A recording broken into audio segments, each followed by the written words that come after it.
Well, it's a pleasant good evening. I'm Daniel Ankra. This is Lntv News Live, a 30-minute production of major news events in Liberia and other parts of our global community. Thanks for joining me tonight. Top stories we follow. The government of Liberia wants Firestone management to halt its redundancy plan as negotiations are underway. Plans are underway to amend the pension law of Liberia to avoid overload of government payroll, says NASCOP Deputy Director General Yan Twine. Liberia will on tomorrow join the rest of the world to celebrate World Water Day. Away from home, 3 schoolgirls in Burundi risk being jailed for 5 years for scribbling on President Pierre Nkurunziza's photo in their textbooks. These stories plus much more coming up tonight. After this break, we begin the show.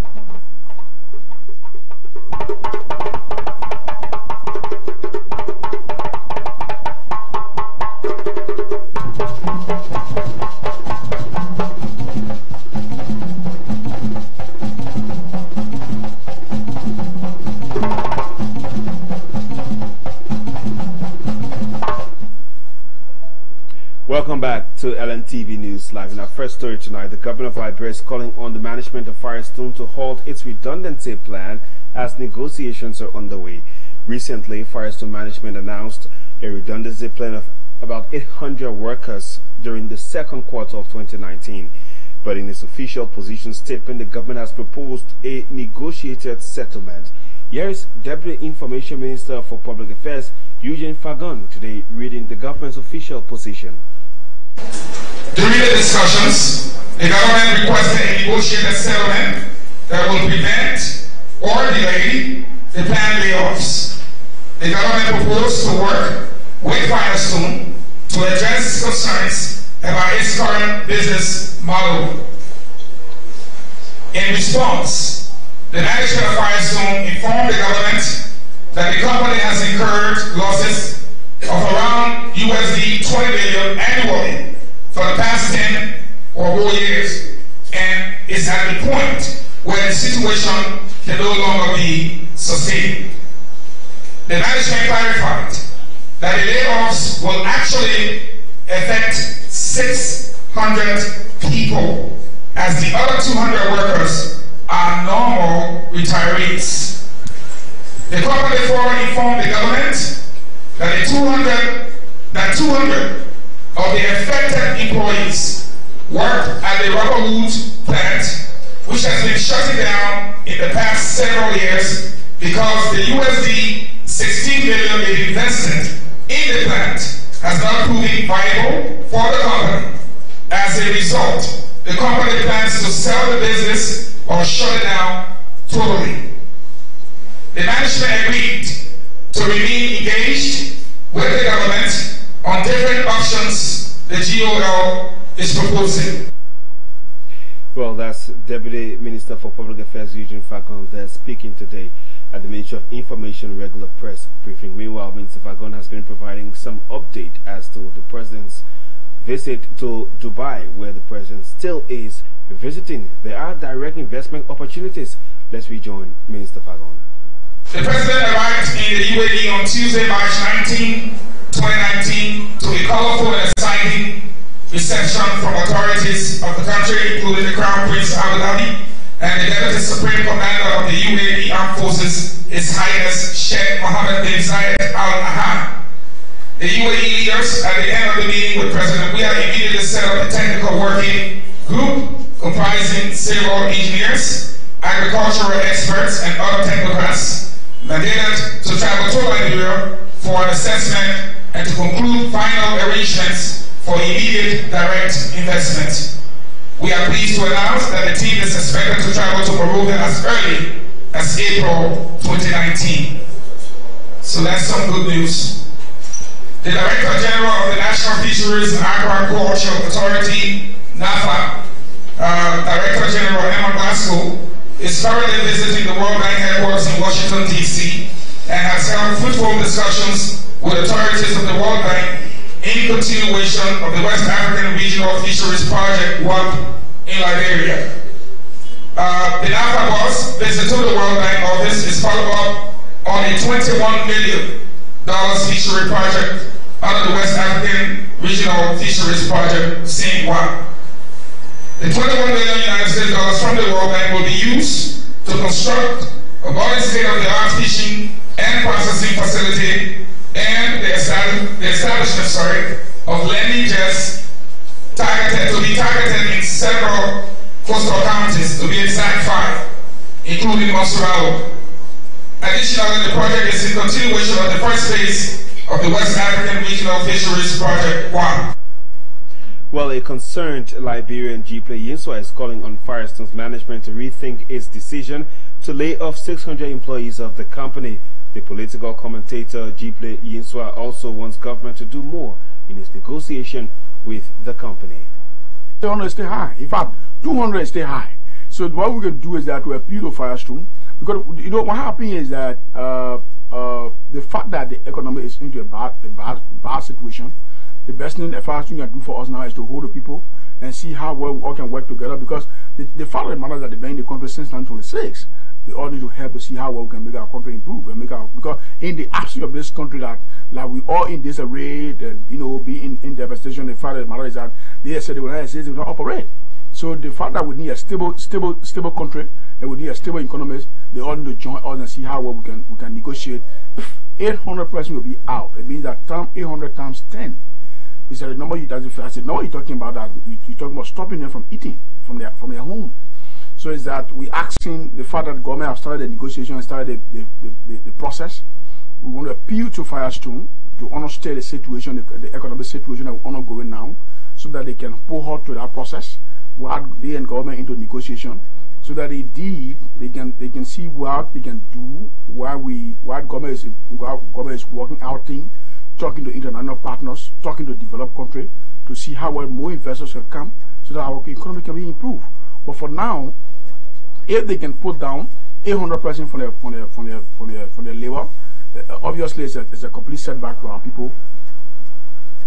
Political commentator B. Jiple Yinswa there speaking. Well, as a means of enhancing its operations, the National Social Security and Welfare Corporation, or better still NASCOR for short, has been explaining processes leading to acquiring pension benefits by Liberians. Deputy NASCOR Director General Jan Twine made the comments at the Ministry of Information regular press briefing today. I know fully well you are interested in a lot of news that have been coming. I think that's why I'm interested in follow on the Ministry of Information, of course, here, because there have been a lot of misgivings. And we heard a lot of protests that people never wanted to come to NASCOR because they were already with NASCOR.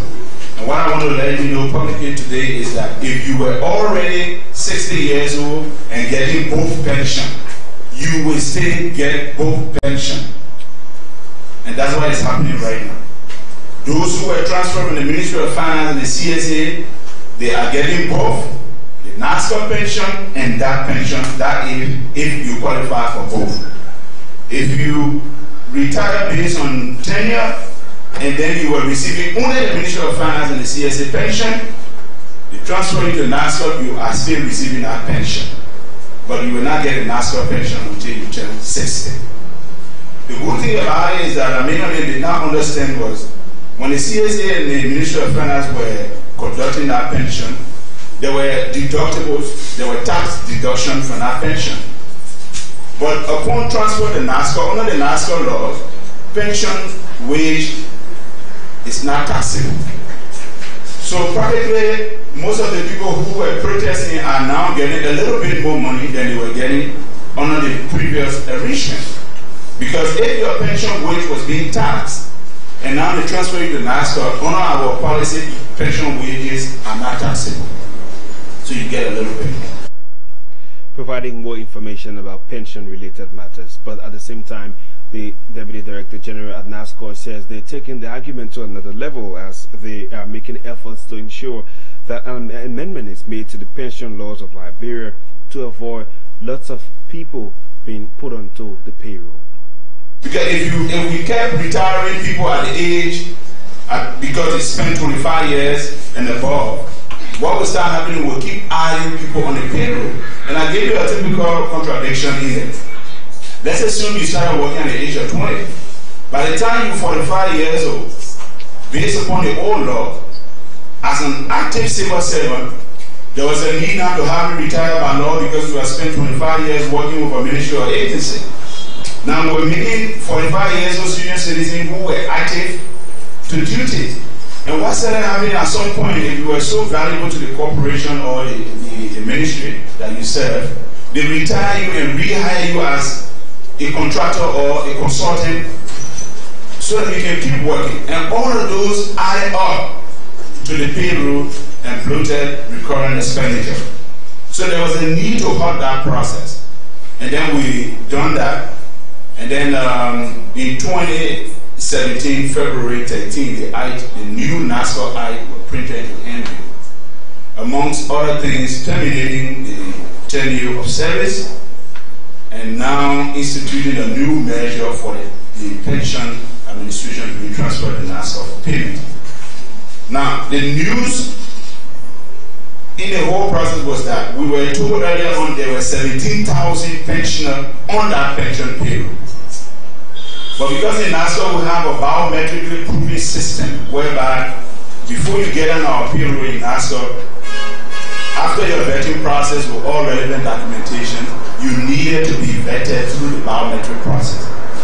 And it was interesting to know that after the biometric process from September of 2018 up to now, since we took over the pension, we have been able to only vet not more than 5,000 people. So the number of 17,500 plus. After 5 months of vetting, we now have 5,000 people. Lntv Twine is the Deputy Director General at NASCO there speaking. Just before we take our break this evening, Liberia will learn tomorrow, join the rest of the world to celebrate World Water Day.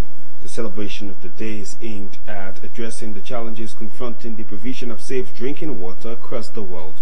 Ahead of the celebration, the chairman of the National Water, Sanitation and Hygiene Commission, Bobby Whitfield, said Liberia still faces challenges with adequate provision of safe drinking water. He spoke Thursday at the second WASH sector coordination meeting in Monrovia.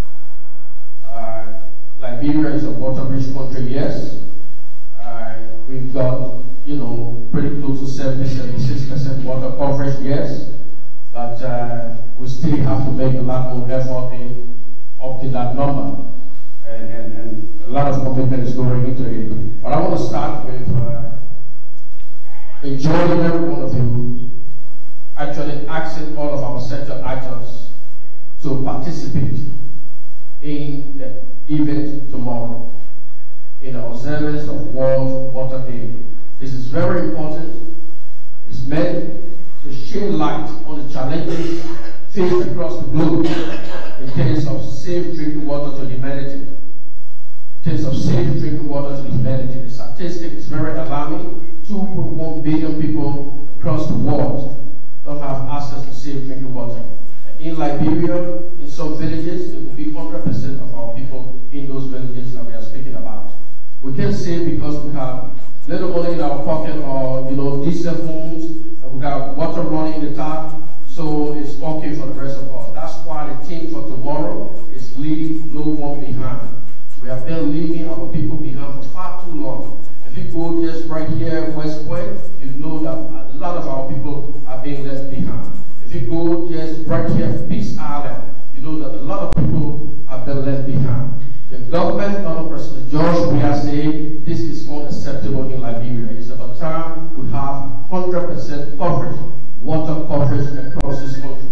And not only 100% water coverage, but safe, sustainable drinking water across this country for our people.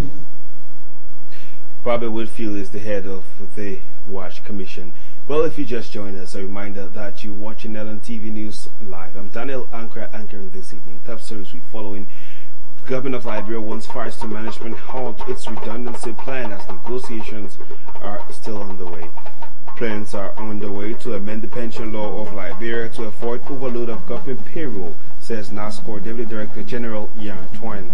Liberia will on Friday join the rest of the world in celebration of World Water Day. Away from home, 3 schoolgirls in Burundi risk being jailed for 5 years for scribbling on President Pierre Nkurunziza's photo in their textbooks. Well, we'll be back after this break. Hopefully we'll bring you sports plus much more. Keep watching.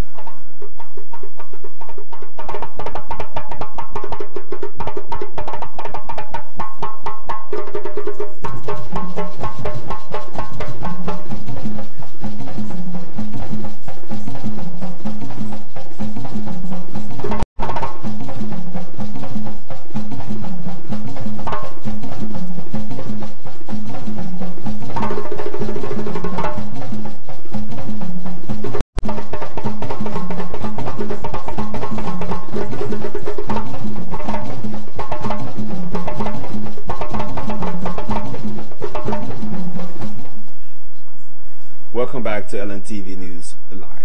For the first time in Liberia, the West African Blue Oceans Conference is taking place in the country. The conference, which officially opened on Wednesday, brought together participants from across Liberia and other parts of the world. Zokwe Beslukone has been attending activities and now reports. For the first time ever, Liberia is hosting the Blue Oceans Conference, an environmental and marine conference in West Africa, representing a historic moment for the country.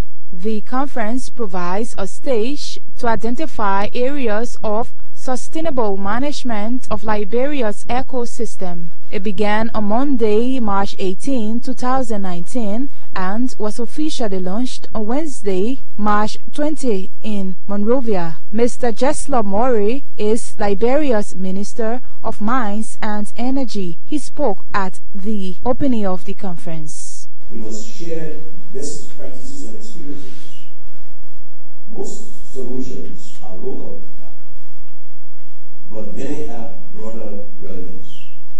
Liberia has a critical role to play, judging from its rich maritime history. We are committed to providing integrated, coordinated support for the implementation of the relevant agreements on the ocean. Also speaking was the Deputy Director General of the National Fisheries and Aquaculture Authority, NAFA, Mr. Augustine Manombala. We need a call to action to muster a collective approach from all sector agencies in mitigating these challenges, which might have serious impact on the sustainability of the fishery resources and health of our ocean.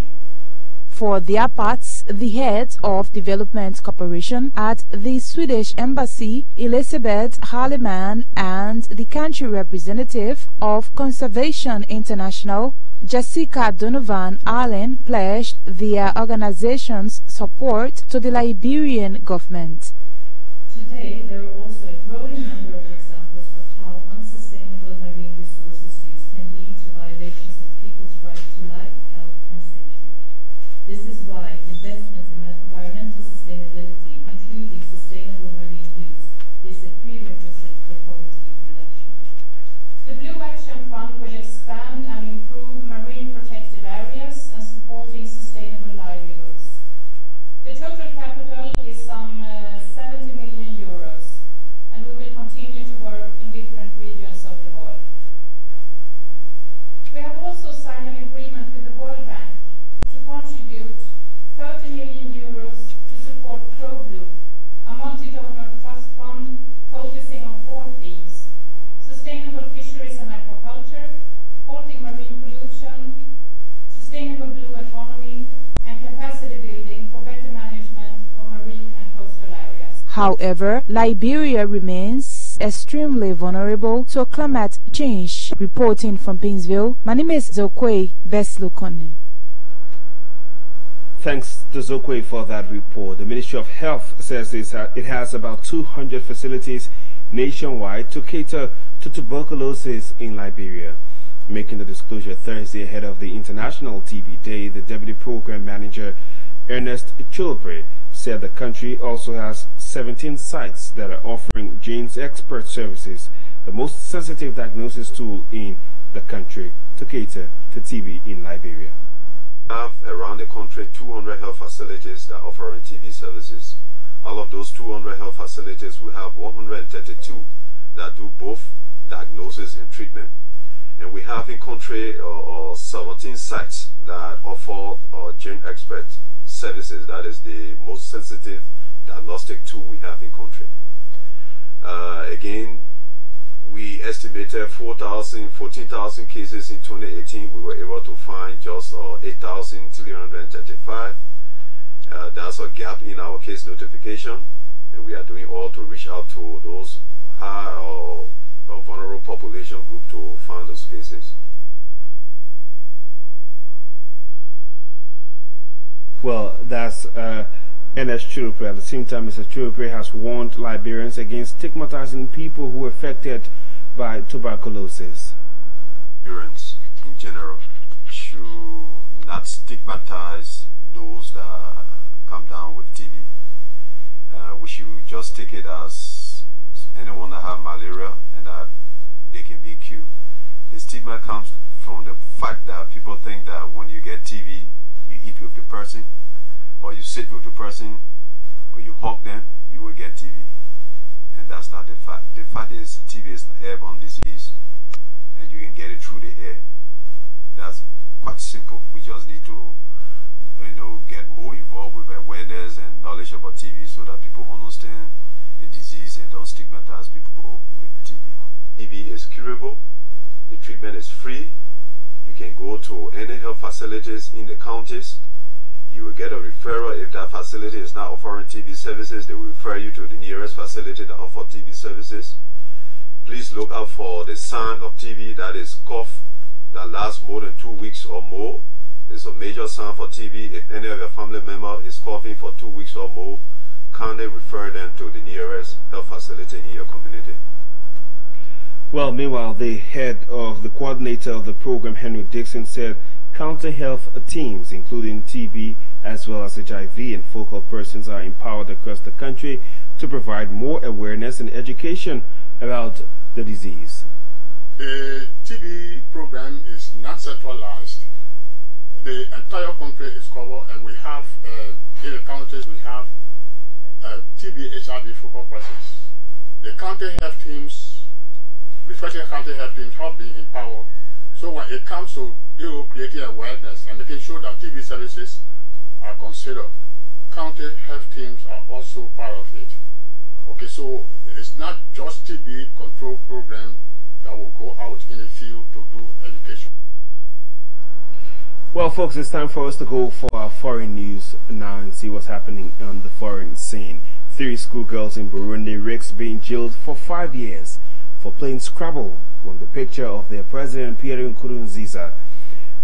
The Human Rights Watch says the 3 were arrested last week and are awaiting trial after being charged on Monday with insulting the head of state. The agency also said authorities had initially arrested 7 school children last week, but 4 of them, including a 13-year-old, were freed immediately. The remaining 3, all under age 18, spent the weekend in prison. Well, folks, that's all we have for you tonight on Lntv News Live. Before we go, a recap of our top stories. Government of Liberia wants Firestone halt its redundancy plans as negotiations are underway. Plans are underway to amend the pension law of Liberia to ensure to reduce the overload on the payroll, says the Deputy Director General at NASCOR, Ian Twine. Liberia will on Friday join the rest of the world to celebrate World Water Day. Away from home, 3 schoolgirls in Burundi risk being jailed after playing Scrabble with President Pierre Nkurunziza's photo. Thanks for joining us tonight. I'm Daniel Anchor. I've anchored. Do have a wonderful evening. Good night.